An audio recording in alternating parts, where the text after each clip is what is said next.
నిత్యమయుండిన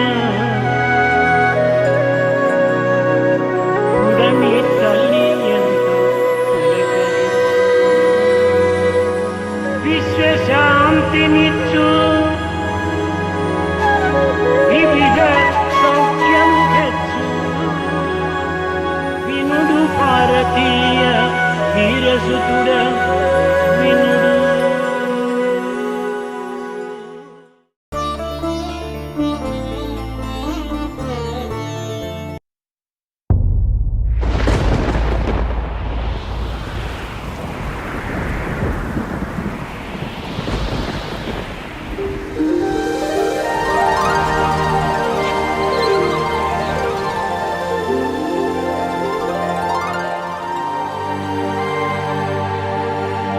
ब्रह्मांड नायका बाबा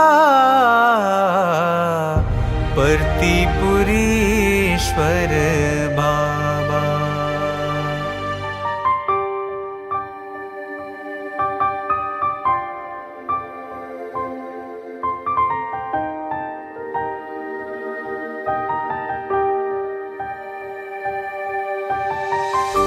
चांद और सूरज तुमने बनाए, नदियाँ सागर तुमने बनाए, नदियाँ सागर तुमने बनाए। ब्रह्मांड नायका बाबा परतीपुरीश्वर बाबा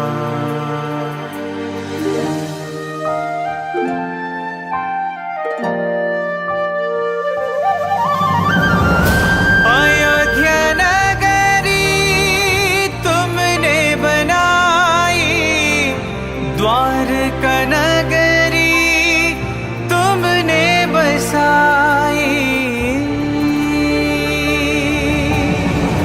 शिरडी पड़ती तुमने बनाई। बाबा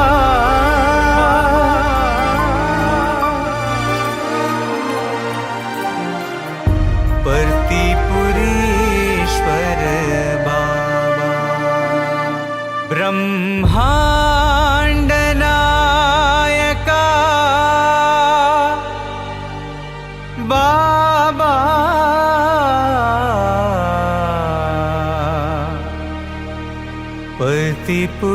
परतीपुरीश्वर बाबा।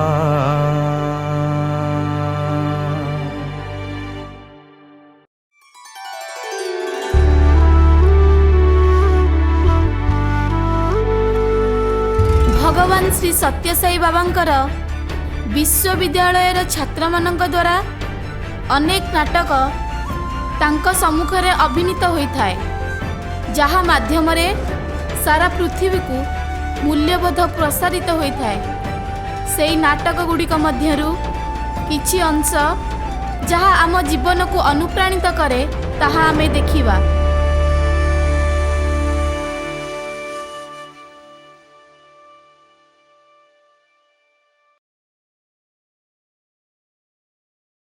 तेरा तुझको अर्पण।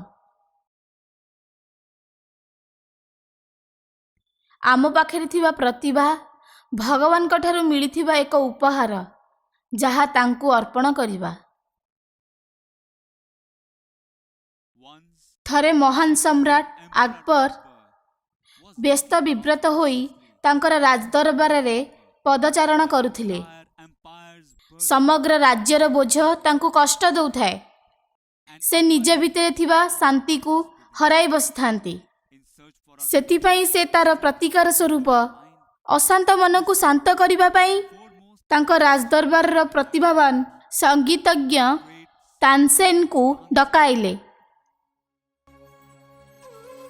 आदाब आलमपना। ओ तानसेन, ତୁମ ଆଗମନକୁ ମୁଁ ଚାହିଁ ବସିଥିଲି। ଆଦେଶ କରନ୍ତୁ, ଆପଣଙ୍କ ମୁଖରେ ଏଭଳି ବିଷାଦର ଛାୟା କାହିଁକି? କ'ଣ ଆପଣଙ୍କ କଷ୍ଟ? କ'ଣ ଆପଣଙ୍କ କଷ୍ଟ ଜାହାଁପନା? ଓଃ, ମୁଁ ହେଲେ ସେ କଥା ଜାଣିପାରନ୍ତି। ମୁଁ ମୋ ଭିତରେ ସେ କଷ୍ଟ ପାଉଛି। ମୁଁ ମୋର ଶାନ୍ତି ହରେଇ ବସିଛି। ମୋର ସେଇ ଯନ୍ତ୍ରଣାପୂର୍ଣ୍ଣ ହୃଦୟ ପାଇଁ ଶାନ୍ତିର ପ୍ରଲେପ ଚାହୁଁଛି। ତାନସେନ, ତୁମ ସଙ୍ଗୀତର ମାଧୁର୍ଯ୍ୟ ବର୍ଷା ଆଣି ଦେଇପାରେ, ଶୁଖିଲା ଭୂମିକୁ ଉର୍ବର କରିପାରେ। ମୋ ହୃଦୟକୁ ତୁମେ କ'ଣ ତାହା କରିପାରିବ ନାହିଁ? ଜାହାଁପନା, ସଙ୍ଗୀତର ପ୍ରଭାବ ତାହା ନିଶ୍ଚୟ କରିପାରିବ। ଇନଶାଆଲ୍ଲାହ ତାହା ନିଶ୍ଚୟ ହେବ। ତେବେ ତୁମେ ମୋ ପାଇଁ ଗାଅ ତାନସେନ, ତୁମେ ମୋ ପାଇଁ ଗାଅ।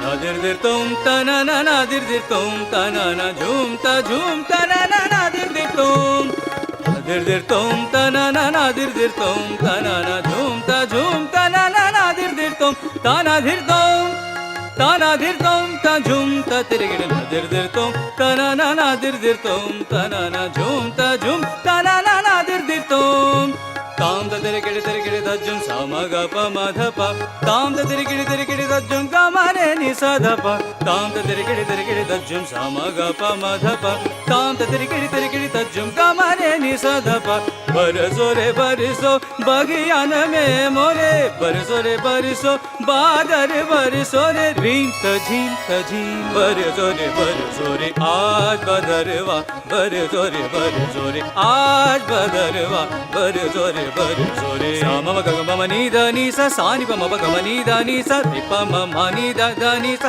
re ma re ga sa re ni barso re aaj badarwa barso re jiya pe barso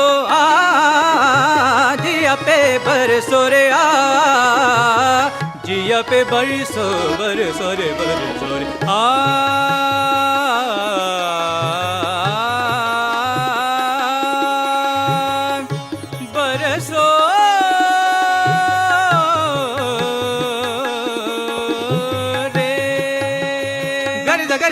gari da magari da sari ni sani pa ma sari ma pa ni da ni sa re ma gari da ni sani pa ma pa ni da ni sa ma pa ni da ni sa ma pa ni da ni sa badarwa bare dore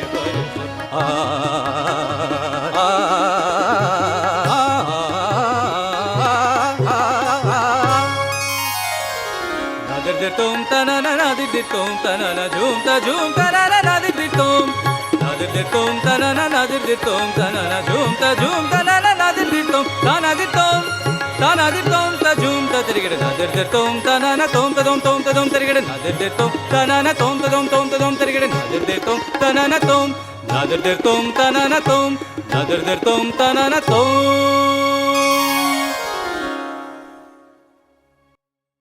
Tansen, ଭଲ ଭଲ ଗାଇଲ, କିନ୍ତୁ ମୋ ହୃଦୟ ତଥାପି ଆଉ କିଛି ଚାହୁଁଛି। ତୁମ ଉପସ୍ଥାପନା ବହୁତ ଅଳଙ୍କୃତ ଥିଲା, କିନ୍ତୁ କିନ୍ତୁ ତାହା ମୋତେ ଶାନ୍ତ କରିପାରିଲା ନାହିଁ। ସମଗ୍ର ରାଜ୍ୟରେ କ'ଣ ଏଭଳି କିଛି ସ୍ୱର ନାହିଁ ଯାହା ଆକବରକୁ ଶାନ୍ତି ଦେଇପାରିବ? ଜାହାଁପନା, ମୁଁ ଭାବୁଛି ଏଭଳି ଏକ ସ୍ୱର ମୁଁ ପୂର୍ବରୁ ଶୁଣିଛି ଏବଂ ମୁଁ ଜାଣିଛି କିଏ ତାହା କରିପାରିବ। ତେବେ ଆଉ ଅପେକ୍ଷା କାହିଁକି ତାନସେନ, ତାଙ୍କୁ ସଙ୍ଗେ ସଙ୍ଗେ ମୋ ଦରବାରକୁ ନେଇ ଆସ। ସେ କାହାର ଦରବାରକୁ ଆସିବେନି ଜାହାଁପନା। ସେ କେବଳ ଜଣେ ସମ୍ରାଟଙ୍କ ପାଖରେ ନିଜକୁ ସମର୍ପିତ କରିବେ। ଓ ସତରେ? ତେବେ ଆମେ ତାଙ୍କ ପାଖକୁ ଯିବା ଏବଂ ତାଙ୍କ ସଙ୍ଗୀତ ଶୁଣିବା। ଆକବର ଏବଂ ତାନସେନ ଛଦ୍ମବେଶରେ ତାଙ୍କ ରାଜ୍ୟର ସୀମାରେ ପହଞ୍ଚିଲେ। ତାହା ଥିଲା ତାନସେନଙ୍କ ଗୁରୁ ହରିଦାସଙ୍କ ଆଶ୍ରମ।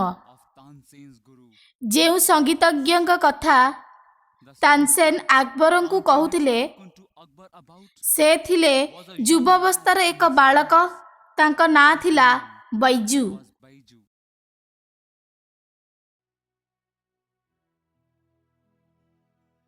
ଗୁରୁଜୀ, ମୁଁ ସଂହିତାରେ ଲେଖାଥିବା ସର୍ବୋତ୍ତମ ଔଷଧିକୁ ପ୍ରୟୋଗ କରି ଦେଖି ସାରିଲିଣି, କିନ୍ତୁ ତାହା ପ୍ରଭାବ କିଛି ନାହିଁ। ମୋତେ ଦୁଃଖର ସହିତ କହିବାକୁ ପଡ଼ୁଛି, ଆପଣଙ୍କ ଶରୀରର ପକ୍ଷାଘାତ ରୋଗ ଆପଣଙ୍କୁ ଛାଡ଼ୁନି। ହେ ମୋର ପୁତ୍ର, ତୁମେ କାହିଁକି ଦୁଃଖ କରୁଛ? ଏହି ଗୋଡ଼ ଦିନେ ନା ଦିନେ ଏହି ଶରୀର ସହିତ ନଷ୍ଟ ହେବ। ଗୁରୁଜୀ, ଦୟାକରି ଏପରି କୁହନ୍ତୁ ନାହିଁ। ବୈଜୁ, ଯାହା ବୈଦ୍ୟ କହିଲେ ତୁମେ କ'ଣ ଶୁଣିଲନି? କିନ୍ତୁ ସେ ଏଭଳି ନିଷ୍ପତ୍ତି କିପରି କରିପାରିଲେ? ଜଣେ ବୈଦ୍ୟ କେବଳ ଉପଚାର କରନ୍ତି, କିନ୍ତୁ ଭଗବାନ ଆରୋଗ୍ୟ ପ୍ରଦାନ କରନ୍ତି। କେବଳ ଭଗବାନଙ୍କୁ ପ୍ରାର୍ଥନା ହିଁ ଏହା ଆରୋଗ୍ୟ ପ୍ରଦାନ କରିପାରେ।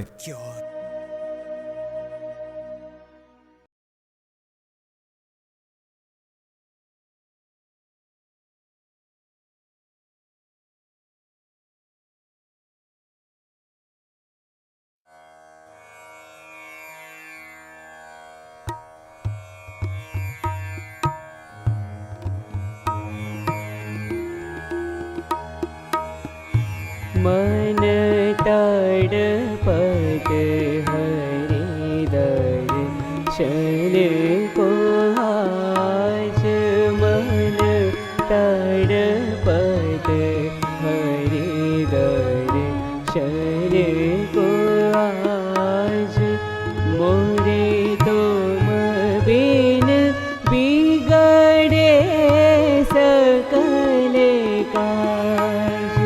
ओ बिनती करत हो रखियो लाज, मन तड़पत हरि दर्शन को आज, हरि गुण गाऊं सब गुनी जन पे तुम राज, तड़पत हरि दर्शन को आज, मन तड़पत हरि दर्शन को आज।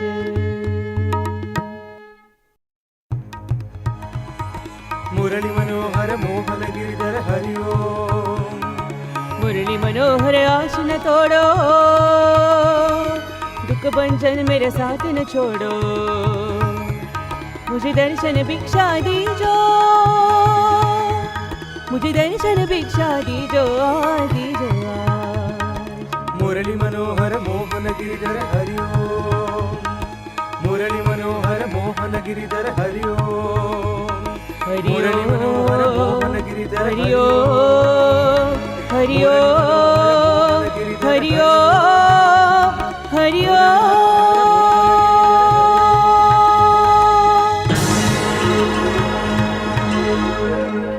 हे भगवान, गुरुजी तुमर गोड़।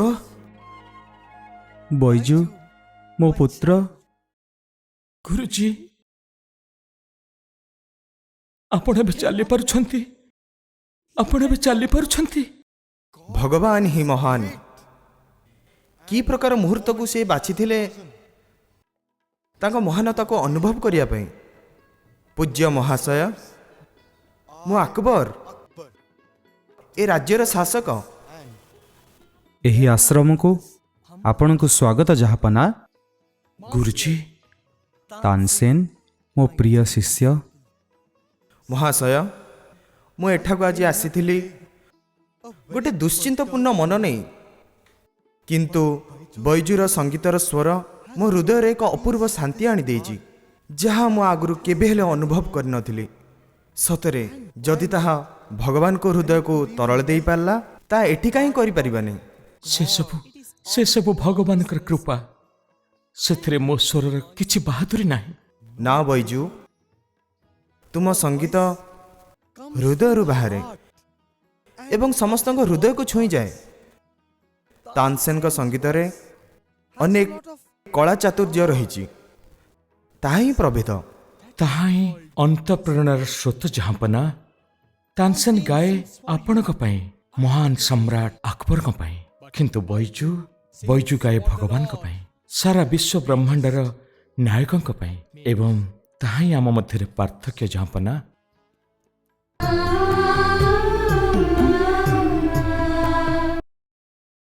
1999 ମସିହା ଅଗଷ୍ଟ 21 ତାରିଖ MBA ଛାତ୍ରମାନଙ୍କର ବାର୍ଷିକ ଉତ୍ସବ ପାଳନ ହେବାର ଥିଲା। ହଠାତ୍ ପିଲାମାନେ ଜାଣିପାରିଲେ ଯେ ସ୍ୱାମୀଙ୍କର ଶାରୀରିକ ଅବସ୍ଥା ଠିକ୍ ନାହିଁ। ଶାରୀରିକ ଅସୁସ୍ଥତା ସତ୍ତ୍ୱେ ଭଗବାନ ସେହି ଉତ୍ସବକୁ ଆସିଛନ୍ତି ଜାଣି ସମସ୍ତ ଛାତ୍ର ଅତ୍ୟନ୍ତ କଷ୍ଟ ଅନୁଭବ କଲେ।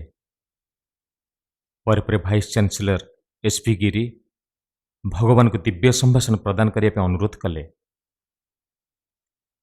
କିନ୍ତୁ ଜଣାପଡ଼ିଲା ସ୍ୱାମୀ କଥା କହିବାକୁ ସମ୍ପୂର୍ଣ୍ଣ ଅକ୍ଷମ ଅଟନ୍ତି। ଏସବୁ ଦେଖି ସ୍ୱାମୀଙ୍କର ପିଲାମାନେ ମର୍ମାହତ ହେଲେ।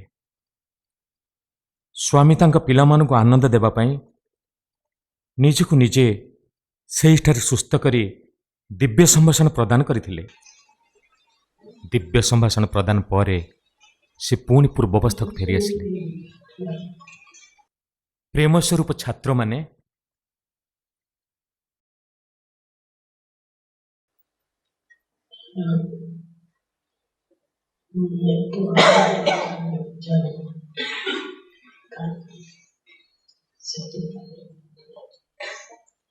ସମସ୍ତଙ୍କୁ ଖୁସି ଓ ଆନନ୍ଦ ଦେବା ପାଇଁ ଭଗବାନ ଆଜି ଏଠାକୁ ଆସିଛନ୍ତି, କିନ୍ତୁ ତାଙ୍କର ସ୍ୱର ଠିକ୍ ଭାବେ ବାହାରୁ ନାହିଁ।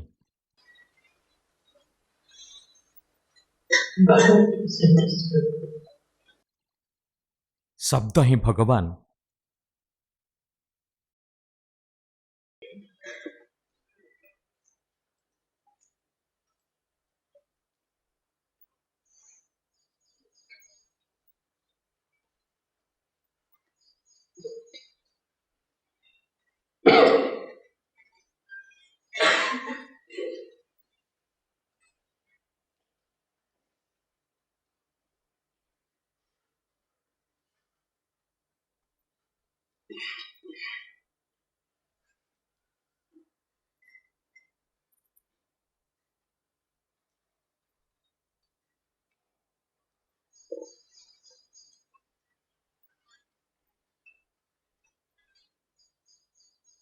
క్రమం తపగమించ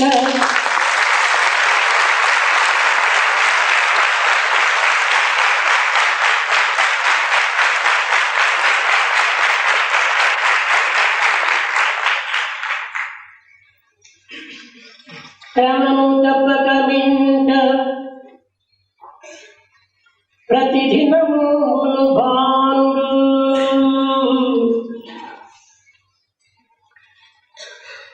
ఉదయాస్తమయముల నొందనేల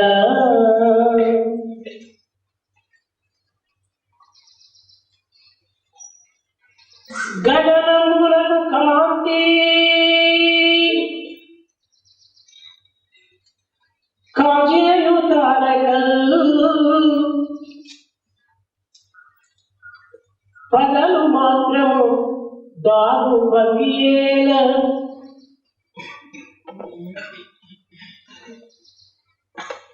క్షణమైన విశ్రాంతి కనకతాపవనుండు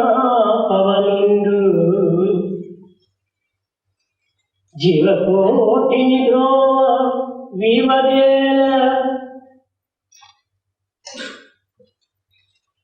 అనిశందు కిల కిల అనశందు కిల కిల మృదుచు పావనమైన నదులు సరళము ప్రవహింప చంద్రకేలా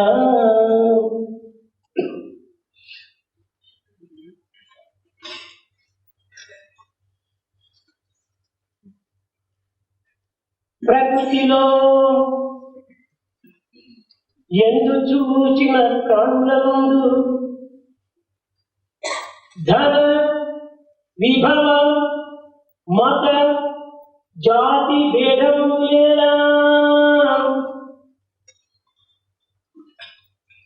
ఎవరి ఆజ్ఞకు బద్ధులో ఎవరు ప్రభువో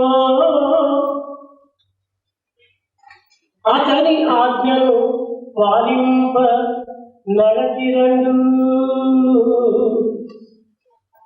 అతని ఆజ్ఞను పాలింప నడచిరండు అతని ఆజ్ఞను పాలింప నడచిరండు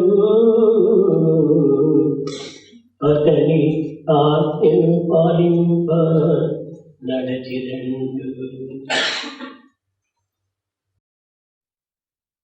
କାହିଁକି ପ୍ରତ୍ୟେକ ଦିନ ସୂର୍ଯ୍ୟ ଠିକ୍ ସମୟରେ ଉଦୟ ହୁଅନ୍ତି?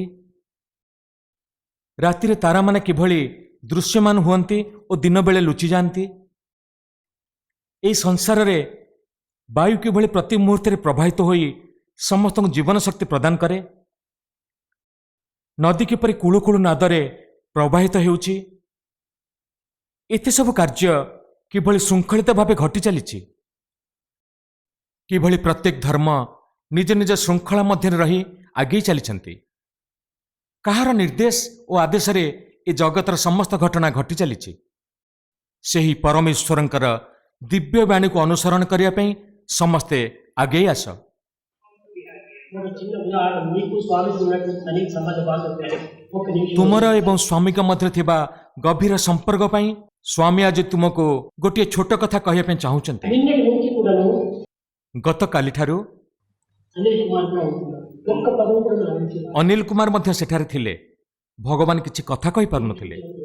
సంబంధం మాట్లాడడానికి కాలేదు ସେ ସବୁ ଭକ୍ତଙ୍କୁ ଦର୍ଶନ ଦେଉଥିଲେ କିନ୍ତୁ କାହାକୁ କିଛି କହିନଥିଲେ। రేపు దిన కాలేజీ ఫంక్షన్ ఉంది. ତାର ପରଦିନ ଅର୍ଥାତ୍ ଆଜି କଲେଜରେ ଫଙ୍କସନ୍ ଥିଲା। కాలేజీ ఫంక్షన్ క్యాన్సిల్ చేసుకోండి ଅନିଲ କୁମାର କହିଲେ ସ୍ୱାମୀ ଆମେ କଲେଜ ଫଙ୍କସନ୍ କ୍ୟାନସେଲ କରିଦେବୁ। కుమారే కాదు మీరు రిజిస్టర్ కూడా చెప్పండి ତୁମ ରେଜିଷ୍ଟ୍ରାର ମଧ୍ୟ ଠିକ୍ ସେଇ କଥା କହିଲେ। కూడా చెప్పండి ଭାଇସ୍ ଚାନ୍ସେଲର ମଧ୍ୟ ସେଇ କଥା କହିଲେ। పిల్లలకు మాట ఇచ్చారు వాళ్ళు నిరాశ చేయలేదు ସ୍ୱାମୀ କହିଲେ ମୁଁ ସେମାନଙ୍କୁ କଥା ଦେଇଛି, ମୁଁ ତାଙ୍କୁ କେବେ ବି ନିରାଶ କରିବି మన ନାହିଁ। పిల్లలే కదా రేపు ఎల్లుండి ఫంక్షన్ పెట్టుకుంటున్నాం ସେମାନେ କହିଲେ ସ୍ୱାମୀ ସେମାନେ ଆମ ପିଲା, ଆମେ ତାଙ୍କୁ କହି ଆମ ଫଙ୍କସନ୍ ଆଉ ଗୋଟେ ଦିନ କରିପାରିବା।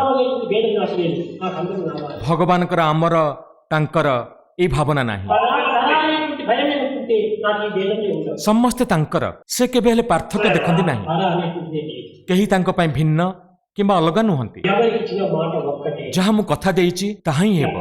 ସେ କହିଲେ ମୁଁ ନିଶ୍ଚୟ ପହଞ୍ଚିବି। వాళ్ళు రండి అందరికి దర్శనం ఇవ్వండి ఈ విధంగా వాళ్ళు మాట్లాడతారు వైస్ ఛాన్సలర్ మాట్లాడతారు తక్షణమే నేను దిగి గ్రామానికి వెళ్ళండి ସେମାନେ କହିଲେ ସ୍ୱାମୀ ଆପଣ ଆସନ୍ତୁ, ଦର୍ଶନ ଦିଅନ୍ତୁ। ଭାଇସ୍ ଚାନ୍ସେଲର ଏବଂ ଅନ୍ୟମାନଙ୍କ ସ୍ପିଚ୍ ସରିବା ପରେ ଆପଣ ତଳକୁ ଆସି ପିଲାମାନଙ୍କ ଡ୍ରାମା ଦେଖିବେ। పిల్లల నుంచి కూడాను పిల్లలకు సంతోషపెట్టాలని ఎంతో ఆశతో కూడా రాత్రంతా కూడాను మీకు తెలియదు ସେ ଗତକାଲିଠାରୁ ସମସ୍ତଙ୍କୁ ଆନନ୍ଦ ଦେବା ପାଇଁ ଚେଷ୍ଟା କରି ଚାଲିଛନ୍ତି। ସେଥିପାଇଁ ପୁରା ରାତି ବାଥରୁମରେ ରହି କଣ୍ଠର ସ୍ୱରକୁ ବାହାର କରିବା ପାଇଁ ପ୍ରୟାସ କରିଛନ୍ତି। సంగతి ఇది చాలా అయిపోతుంది కానీ కాకూడదు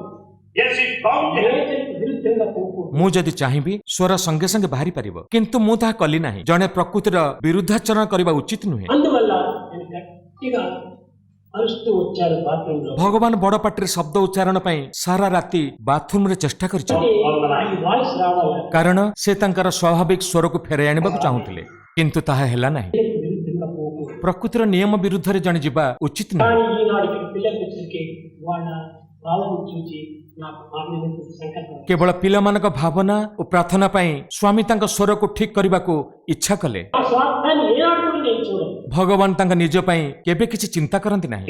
మీ ఆనందం కోసం నాకు శబ్దం కూడా వచ్చేసేసింది చక్కగా మీతో సంభాషణ କେବଳ ତୁମ ସମସ୍ତଙ୍କୁ ଖୁସି କରିବା ପାଇଁ ଆଜି ଭଗବାନ ତାଙ୍କ ସ୍ୱର ଫେରାଇ ଆଣି ତୁମକୁ ଦିବ୍ୟ ସମ୍ଭାଷଣ ପ୍ରଦାନ କରୁଛନ୍ତି।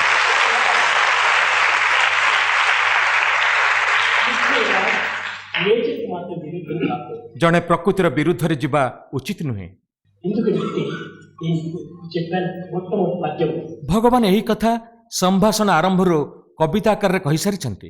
ఒక విధమైన నియమాన్ని పూనుకొని ଶୃଙ୍ଖଳା ଅନୁଯାୟୀ సూర్యచంద్రాలను ధరిస్తున్నారు ସୂର୍ଯ୍ୟ ଚନ୍ଦ୍ରଙ୍କୁ ଆତଜାତ ହେବାର ତୁମେ ଦେଖୁଥିବ।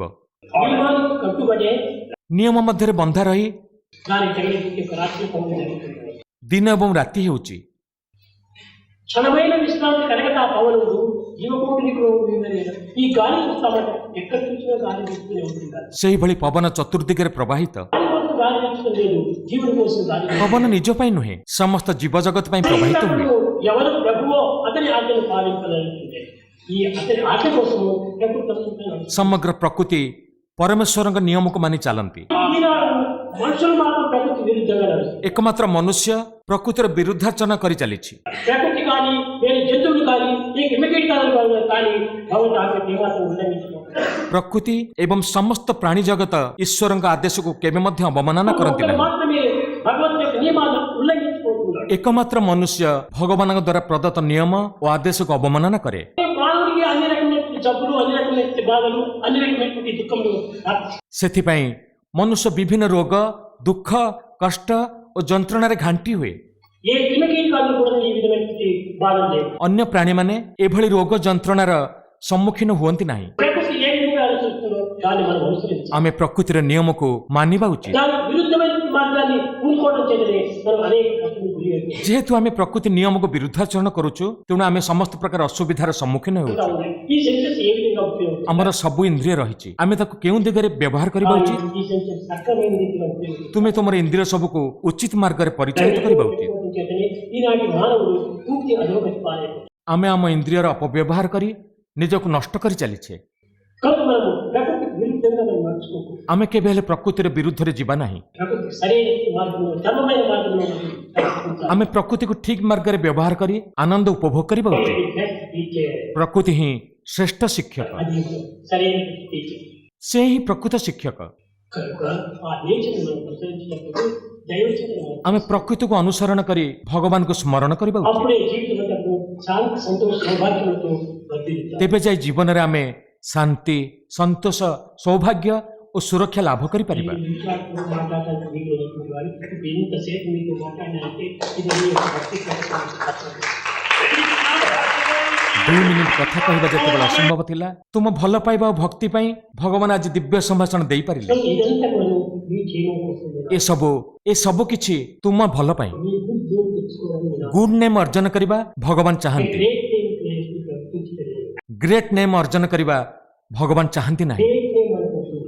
ଗ୍ରେଟ୍ ନେମ୍ ପାଇଁ ଚିନ୍ତା କର ନାହିଁ, ଗୁଡ୍ ନେମ୍ ପାଇଁ ଆଗ୍ରହୀ ହୁଅ। మీకంటే గొప్ప వారికి అనుకుంటున్నారు. ତୁମେ ଯଦି ଠିକ ଭାବରେ ଆଚରଣ କରିବ, ତୁମଠାରୁ ଉତ୍କର୍ଷ ଆଉ କେହି ହୋଇପାରିବେ ନାହିଁ। మీకంటే మంచి వారు అనుకుంటున్నారు. ତୁମେ ଏହାଠାରୁ ଭଲ ଲୋକ ଆଉ କେଉଁଠି ମଧ୍ୟ ପାଇବ ନାହିଁ। కనుక మీరు మంచి పిల్లలుగా తయారు కావాలని నేను ఆశిస్తూ నాకు జరిగిస్తున్నాను. ଭଗବାନ ଆଶା କରୁଛନ୍ତି ଓ ଇଚ୍ଛା କରୁଛନ୍ତି ତୁମେ ସମସ୍ତେ ଭଲ ମଣିଷ ହୁଅ।